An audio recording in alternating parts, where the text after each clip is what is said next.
So it says the point xy, where x is greater than 0, the gradient of the curve is given by 3x squared minus 4 over x squared minus 11. The point 21 lies on the curve. It says verify that dy dx is equal to 0 when x is 2. So when you see verify, right, that's just asking you to substitute a value in instead of show that, right?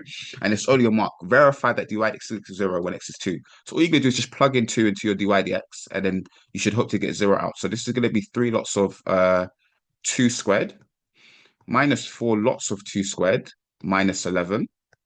2 squared is 4. 4 times 3 is 12. 4 over 2 squared is just 4 over 4, which is 1, like that, minus 11. This is 12 minus 12. This is equal to 0. So therefore, dy dx is equal to 0 at x equals 2.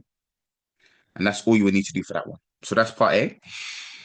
Part B, it says find the value of d squared y over dx squared when x is 2. So we have dy dx here, but the format that it's written in isn't great. We need to rewrite this. Yeah. So can somebody tell me, please, what term would I need to rewrite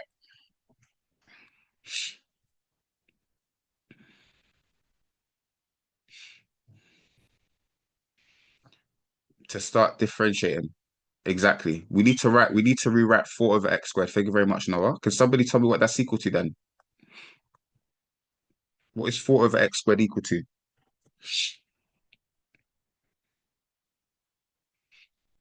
Remember, 1 over x to the n is just x to the negative n. Yeah. So that division of x squared is the same as times about x to the minus 2. So it's just minus 4x to the minus 2. Are we happy with that, guys? Does that make sense? Yeah. Cool. And then now we're in a position to differentiate. Yeah. So the second derivative, d squared y over dx squared, that will equal 6 is 2 geometric is going to be a 6, going to be 6x. And then that's going to be the minus 2 will drop to the front with the minus 4. That's going to be a positive 8.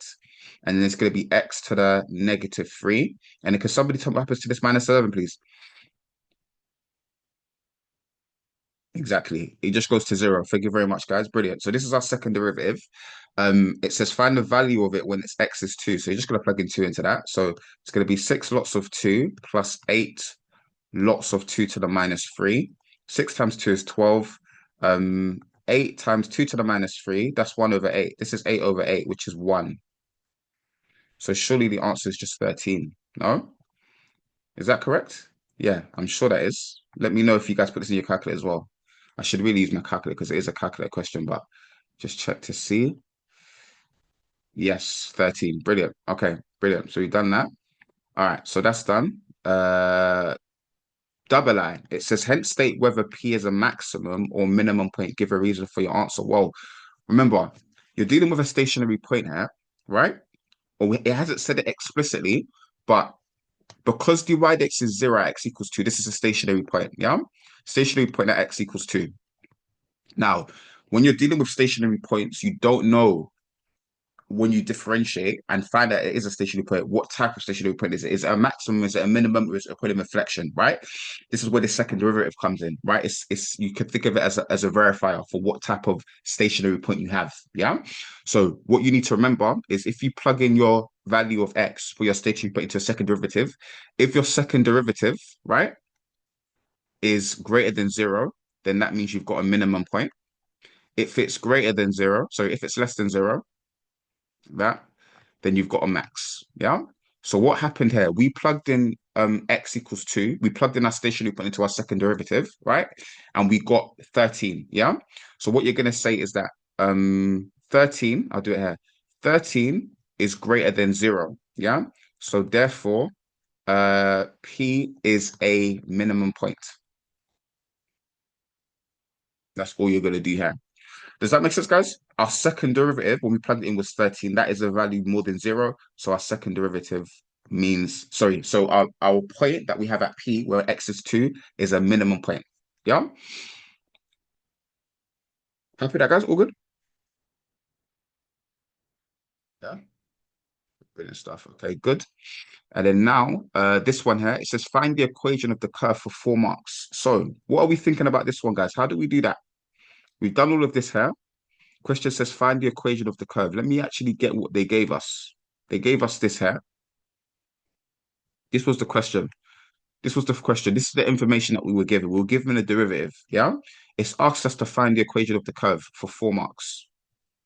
What do we do?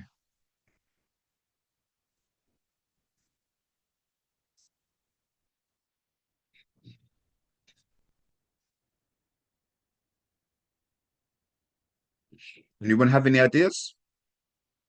How do you find an original curve if you've got a gradient? Well, let me ask you this. Let me ask you this. So let's say I've got y, yeah? We've got y, and I go down. This is dy dx. We get our gradient function via the process of differentiating. Are we all happy with that? I want you guys to all tell me yes or no. Differentiating. Are we happy with that? Yeah? Okay. So when we have y and they say find dy dx, we know to differentiate. Yeah.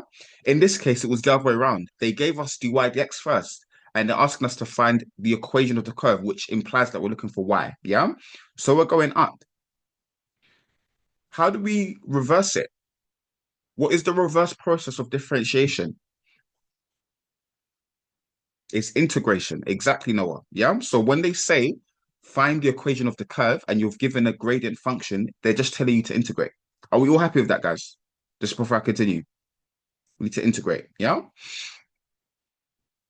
Okay. So what we're gonna do is we're gonna integrate our expression, our curve. Yeah. Now remember, I'm gonna just write here. This was, by the way, this was just me writing it again. This is not, we're not doing this, yeah. But I'm gonna integrate our original curve, which is this here. It's gonna be 3x squared take away, and then I'm going to write 4 over x squared minus 11 dx. Yeah. Now remember, that is just the same as 4x to the minus 2. So 4x to the minus 2 and then minus 11 dx. I'm going to integrate this. Now, remember how we integrate? I haven't done it with you guys, but I'm sure you guys have all done it. I haven't done it in the groups this year yet, but I'm sure you guys have all done integration. So we add 1 to the power, divide by the new power. So it's going to be 3. That's a multiplier. It's going to be x cubed divided by 3. And then minus 4, that's another multiplier. And then I'm going to add 1 to that power. Minus 1, divide by the new power of minus 1. And then can somebody tell me what happens when I integrate minus 11? What do we get? What do you get when you integrate a constant?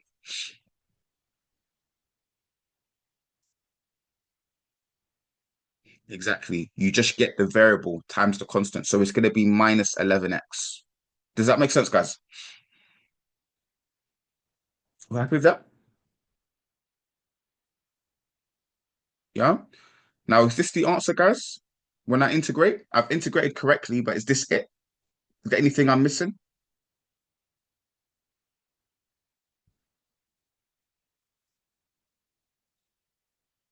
Yeah, we can simplify. So let's simplify. That's not what I was going for though, but we can definitely simplify. It's going to be x cubed, right? Threes will cancel. Minus 4 over minus 1 is going to be a plus 4. So it's going to be plus 4x to the minus 1 minus 11x. Okay, we've simplified. We can say that this is equal to y, yeah? But is there anything else?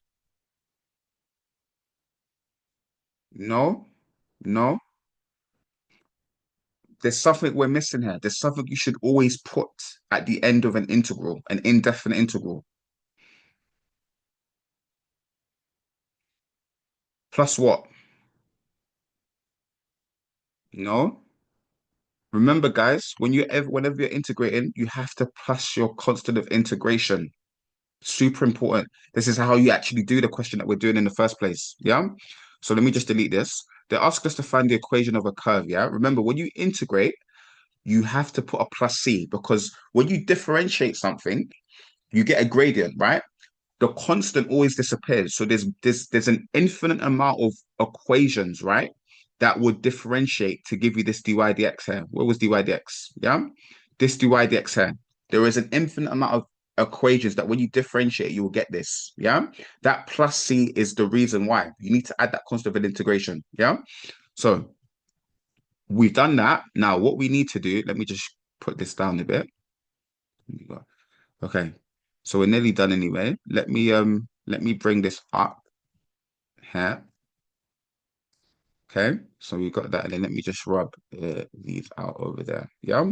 So That's the way we get C. So remember what they told us? They told us that the point 2, 1 lies on the curve. So whenever you're trying to find C when you're integrating, you need a point that passes through your curve. They will always give it to you. Yeah. So this is the point that passes through the curve. We're gonna plug in x equals 2 and y equals 1 to figure out what C is. Yeah. So it's gonna be 1 for y is equal to 2 cubed plus 4 lots of 2 to the minus 1 minus 11 lots of 2 plus C. That's equal to 8. 2 to the minus 1 is a half. 4 halved is 2. That's a 2. That's take away 22 plus C. What's that? That is 1 is equal to 10 minus 22 plus C. That means that 1 is equal to, that's minus 12 now. Minus 12 plus C. So C is equal to 13. Does that make sense, guys? Happy with that? Yeah? Good stuff. So therefore, we've got C, yeah? Our final answer for the integral is going to be y is equal to, or not for the integral, the equation of the curve, which is the integral technically, but your final answer for the equation of the curve, which was 4 marks, is going to be y is equal to x cubed plus 4x to the minus 1 minus 11x plus your constant of integration, which is 13. Yeah? Does that make sense, guys? Yeah? So can you see why it's super important to put your plus C there? Because if I differentiate this, right, it will go to the gradient function we had in part A. But if I change that constant of integration to, for example, I don't know, 71, I'd still get that same derivative. So there's many different curves which will differentiate to the same gradient, an infinite amount. Yeah. The one we're looking for is a specific value of C, and that is where the curve passes through the point 2, 1. So that's why it's plus 13. Yeah. So that's it.